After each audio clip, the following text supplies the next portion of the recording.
Dear Turton Community, the last 2 months have seen us all adapt to a completely new way of being and doing.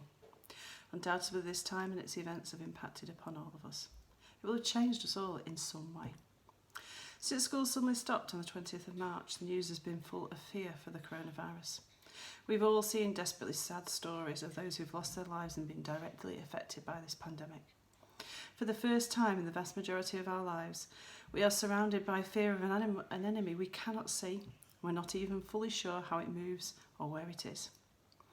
And to stay safe, we've had to follow the guidelines of our leaders for the greater good of all of our communities.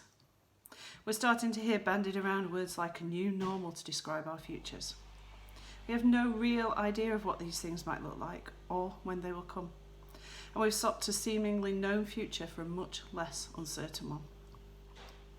You, the Turton community, have adapted so well to this lockdown by following all the government guidelines on how to stay safe, with us all learning about teams so we can continue to learn, with staff continuing to attend school to clean, maintain the buildings and the IT systems, to make PPE for those on the front line in our communities, and to support the key worker parents whose children have continued to attend school.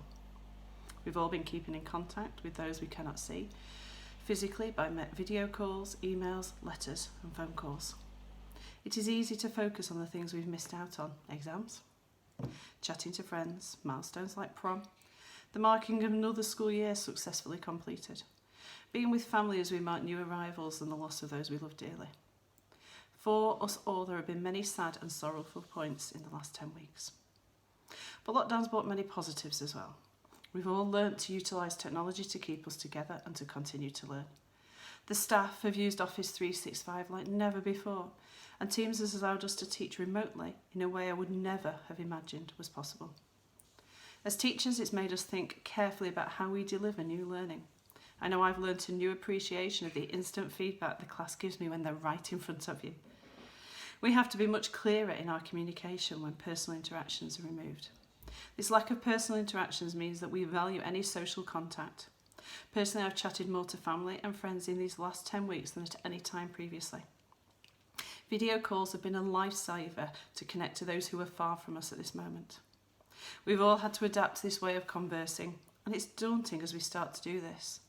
Chats on Teams have increased between students and teachers, but it's taking time for us all to get used to communicating in this way. We have lost our commonality of being in the classroom at set times together, and we're now working at times to suit our home life, often sharing resources to get online between a number of our family members.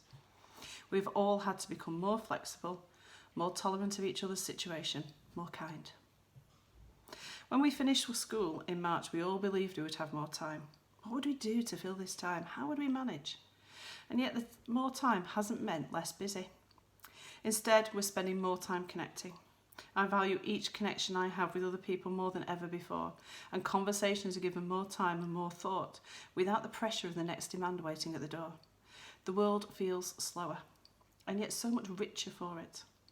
I am amazed by the things others have done, making heart pairs for those separated by illness, walking laps of their garden at 100 years of age, putting on PPE to face another day treating those who are ill, protecting us all by continuing to go to work as others remain safe inside. The heroes of the moment are not the highly polished individuals who are promoting a song or a sport. Instead, they are the ordinary people like you and me. Ordinary people showing the reality of their lives, whether taking another step at a grand old age or tired and exhausted at the end of a long shift. Hard work and sacrifice are the new heroes of the day, rightly so, as this is what we should all aspire to. And we have the opportunity to do this now, to continue our learning to support each other. During lockdown, we will have all experienced a wave of emotions, from feeling amazing to thinking, what's the point? We are all the owners of our own destiny and can take simple steps to help our life remain positive.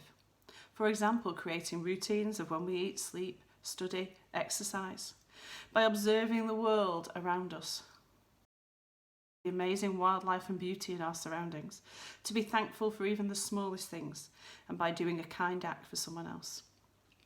In this way, we help to create positive mental health for ourselves. Remember, Every act you do may be tiny in the grand scheme of things, but together, all the little acts will create something of huge significance. Whatever happens in the next few weeks and months, Turton School will continue to work together as the strong community it has always been. Teachers will teach lessons remotely. Students will seize the opportunities they are given to continue with their learning. Staff will work together to prepare the school to reopen to more students safely and at the right time. And for a while, we will have a blend of in-school and at-home learning. And when it is safe, we will all physically come back together within the buildings of the school. Who knows? We may well have all rekindled old skills and developed many new ones. We will all have been changed by this pandemic. We'll be kind to each other, tolerant and supportive, and we will take the wisdom we have gained to face our future with courage. And we will take time to thank each other for our contributions to the community throughout this time, no matter how small or large a hero we have been. With grateful thanks for all the little things in life, and thanks to all the staff, students and parents who've contributed to keeping the Turton community going. Yours, Kathy Bach.